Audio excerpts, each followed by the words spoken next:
Bert, NFL offseason moves. Where would you like to start? I think I need to start in proposing, and this is going to be very like draft oriented and Hmm. combine oriented. But is the Hmm. combine necessary anymore? Like, is it? No, Like, do we no. do we need a high school physical test to rank players from a draft standpoint? Now, don't get me wrong. If you want to rank them after like interviews, I Hmm. totally get that. I think teams should know what type of personality and player they are getting. But do I give a shit if they can bench press this much weight? Or and I look and I get your 40 time is important too, but I mean you have tape to look at. You have Yeah, so much you can go back and see. I don't give a shit how high they can jump. I don't. Like yeah. and how let me rephrase how high they can jump standing alone with no equipment on, trying their best to hit the top of some sort of measuring stick, and that's it. So, and the reason I bring this up is because when we think about offseason moves and we think about the draft coming up and we think about what our team needs, I go back to like after the combine's over and you see these players draft stock go up or down based off some of this stuff. And to me, it seems like in today's day and age, it's just completely not necessary where the majority of individuals that are drafted are coming from huge programs and huge schools. And yeah, they'll be your D2s. You'll be even like some of, later on, you'll get the undrafted. But at that point, they still have some sort of body of work to look at. So I just think the whole thing is just kind of like a circus. Yeah. It's a test, job interview, ego driving, emotional dog and pony show. Like Yeah. it's not about who the best football player is. You're right. Watch the tape. I will tell you the reason why it won't go away is because for as dumb as we think it is, it's big business for the NFL. Like Yeah. it's something to put on in the NFL offseason to get people to talk about the draft. Honestly, they could do without it. It's not needed. But again, and then it does matter to some of the players, right? Like think about the math here. The difference between pick 1 and 5 in the draft is Hmm. about $10 million. So if Yeah. you're a wide receiver and you run a point 1 2 seconds slower than another guy that's kind of graded near you, it could cost you millions. So, you know, nobody does care how you came in. They want to know where you end up. So if you run the 40-yard dash 4.8, Yeah. you have another what 50 days to figure out how to get to that 4.4, and then nobody cares about that improvement, but you raised your draft stock and you get drafted higher. Now you've made yourself X millions amounts of dollars. So that's why it's important. But again, that's the same thing we talk about with a lot of these college players. We're talking about the top 1 to 3% that we care about in the 200 and whatever draft picks there's going to be out of the Hmm. thousands of kids that try to go out and play in the NFL. We're talking about a small percentage of people, and we're doing all of that for them. And, you know, again, it's a problem, but there's no real solution because the NFL is in the business of making money. It's an easy money thing. And Yeah. I mean, it's media. until It's a people, media day. it's a media day. But again, I have to keep that same energy. At the same time, it's also a thing that you just simply do. So when you have Shedeur Sanders, and I'm going to keep the same energy so nobody can accuse me because I did the same thing for Caleb Williams last year. If you are aiming to be a franchise guy simply because you're a leader or the quarterback is supposed to be the leader, go out there and do the combine. You're not going to hurt your stock any less. And then essentially, Shedeur Sanders' case, he could have Mhm. helped his stock because supposedly he didn't interview well, which Yeah. is not shocking because just the way he is, who his dad is, how he's presented himself through college. Some people like that. I don't mind it. I think that's the kind of quality. Like if you're a team that's in position to draft, your Giants, for example, who have zero culture, who have zero leadership, probably could use a guy like Shedeur Sanders to come in there and shake it up, and Mm. somebody to like. Could they? Yes. Personally, do I want that? No, because I feel you. I'm using you as an example, but yeah, yeah, I yeah. mean the Browns, Titans, you need somebody that the veterans of that team who know, dog, we're about to get stuck with like Daniel Jones or somebody Yeah. like a Shedeur Sanders. And on top of that, he's a star. People gravitate towards him.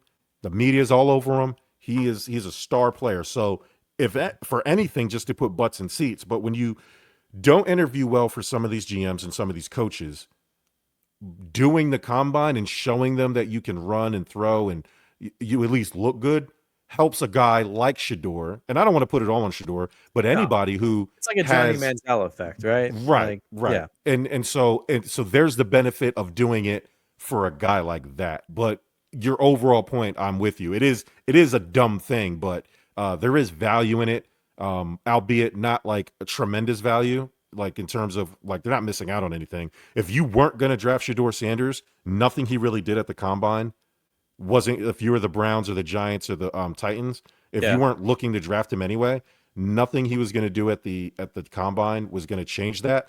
But if you're one of these teams that are kind of in the bottom of the top 10 or somewhere in the top 20 looking for a quarterback, Steelers maybe at 21, yeah. and Shedeur somehow falls that low, I don't think maybe he is. doing the I mean, combine. some mock drafts after the combine have him going at 4 to the Raiders by the Patriots picks. So Mm, yeah. okay. Well, So even I had to. despite everything, it's he's still going in top 5. Well, I don't know. If Max Crosby and his brand new extension has anything to say about it, the Raiders might be grabbing old Aaron Rodgers there. So, That would be I fucking mean, hilarious. that would be hilarious. Bringing Devontae Adams back to the Raiders. And That's it's I was just thinking the same thing. Because he was just cut too, right? yes, yeah. He was Yeah. cut by Carl's Jets. Carl, you are not allowed to talk about the Jets until at least week 4. After everything you put us through last season, I don't Yeah. want to. The last 2 seasons, Past to be 2 honest with you. seasons. Thank you. Yeah. Yeah, yeah. Yeah, the last 2 seasons, you can't say anything positive. I don't want to hear about the Jets until at least week 4 from you, because that's what's happening to them is like you guys are almost the Dallas Mavericks of the NFL, 1,000%. Um, who was I going to say? Cam Ward should probably be 1. y'all's pick. If you If he should the drops that low. Titans trade the number 1 pick? There were talks of it. So here's the scenario for the Titans. If you think your coaching is good enough to come up where you don't need a superstar quarterback, or you think your team is good enough to compete, I could see a world where you sign a Sam Darnold if you're comfortable giving him $50-60 million, because that's probably what he's going to end up getting for at least 2 years.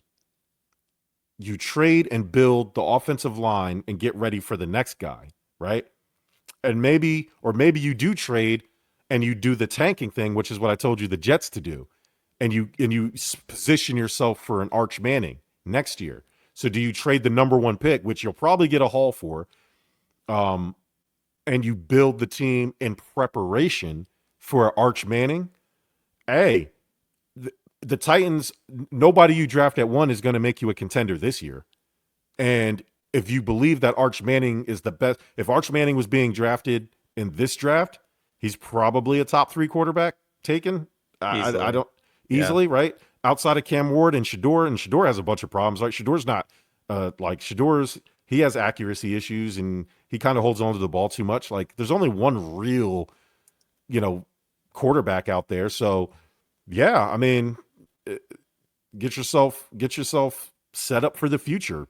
Folk, you're talking like a 3-year window. Hell yeah, I would entertain. I would do that in a heartbeat. Like tanking works. It does. It just works. Such a long. I mean, it's a long season, but that to tank. season's going to be miz if they. Yeah, but if Which, you, I mean, if you're honest with your fan base, tanking, right? and they're obvious, I don't think you can admit it either. But I mean, if you put out there in the Tennessee Titans sports media world, hey, Arch Manning looks pretty good. Obviously this all hinges on Arch Manning looking really good this year and staying healthy. But I mean, based on what I've seen, Arch Manning, Tennessee, you know what I'm saying? Like, come on now. Yeah, trade that number 1 pick. Grab some offensive tackles. Get the trenches ready. I'm telling you, Bert, I don't know why teams aren't doing this. Pass rush and offensive line. Build that first. Yeah. The skill players don't matter. Never pay skill players, dog. Like if you have a good quarterback, Josh Allen is a perfect example of that this year. Matt Collins is turned into a household name because of job. The Bills had nobody. They had the remnants of Amari Cooper for half a season, and then he's turned guys like Khalil Shakir and Matt Collins into really good receivers. Like if you Tom Brady, we mentioned it. Tom Brady did it for years. Yeah. Like good quarterbacks will figure out a way to make your team successful. But the Eagles are a good example of that. Best offensive line in football, top 3 defensive pass rush. Yeah. That helps Jalen Hurts out a lot. That makes Jalen Hurts look really good. That helps your running back, Saquon Barkley, almost break. And now obviously Saquon, but I was gonna them say, having a yeah, really good they did offensive line have like, helps. help Right. with some skill players, but it didn't come immediately, right? Right. And everything has to gel, which is why, to Sports PSP's point, you trade now, you build that, let them go through a few seasons of working together, and then by the time you're ready to draft a quarterback, the quarterback class after this one should be pretty good, headlined by Arch. I'd entertain it. I'd entertain it big time. So, um, Sam Darnold, do you have any ideas of where he would go? Like the trick is figuring out which team. So like the Browns, right? The Browns, I can see them signing Kirk Cousins because it's a short term, not really care deal, and then drafting Shedeur, for Yeah. example, to build. But after that, like Sam Shadour's Darnold's, gonna go to a team that's gonna start him immediately. yeah, they have to capitalize on his star power. So Yeah. you are talking about Tennessee, right? Like you are talking, and Tennessee, when we talk about should they trade, yeah, they should probably trade it, but they also have to sell tickets. It's a business. Shador, you get, by osmosis, yes, you're not going to get Dion to coach that team, but you're going to get Deion Sanders around, around Yeah. that team. So that right there is might be worth it to them. Yeah. Sam Darnold, no, I mean, honestly, no idea. It would be hilarious if he went back to the Jets, though. Yeah, But honestly, I've been racking my brain and I can't figure out like where else would he go. And I think a large part, I think there a lot of individuals are waiting to see where Aaron Rodgers would go. I know last week I had a fit because they said that he was going to meet with the Giants, and I'm like, why? yeah, Why would we do this to ourselves? Why would Dayball do this to him? But look, it all seems like a good idea until it's not. And from what we know, maybe the Jets just weren't a fit. Maybe the Giants are a better one. I don't think the Giants are a team built enough even for an Aaron Rodgers to come in. And to me, I think yeah, it's just going to be a personality issue. I will say, with that being said, I don't want a Sam Darnold either. I would be fine being mediocre this year for an Arch Manning yeah, next year.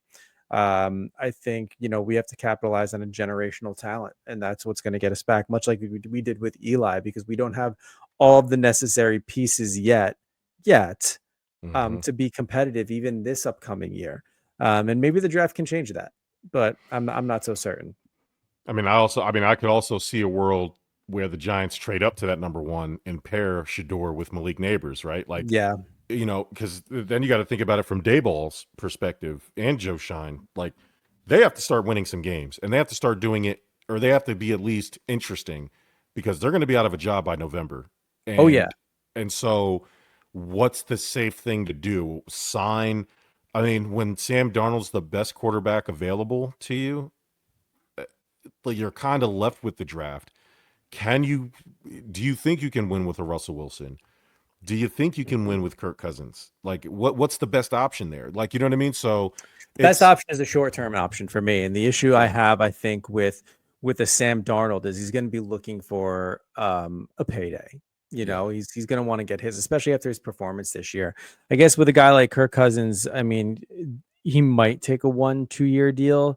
Um, it's just I'm tired of getting these. Well, I mean, granted, we just got rid of Daniel Jones, but it's just like I think we need more than just someone who's been around before. I kind of want a fresh face. But with that being said, a good fresh face. I mean, the last time we drafted a quarterback was Daniel Jones, and when we drafted him, I think our entire fan base was like, "Who and what and why?" And that's just going to show. I mean, granted, he did he go through 3 different coaches? Absolutely, but yeah. um, you know, I I I think maybe this year patchwork. Definitely can't have Tommy DeVito starting. Uh, but need. like I said, patchwork, maybe sign someone a year, 2 max. We'll say 2, and then that way, if we do end up not tanking but losing enough to get an Arch Manning, there's a bench year or half of a bench year, and then go into a starter position, much like Eli did under Kurt Warner. Sounds good.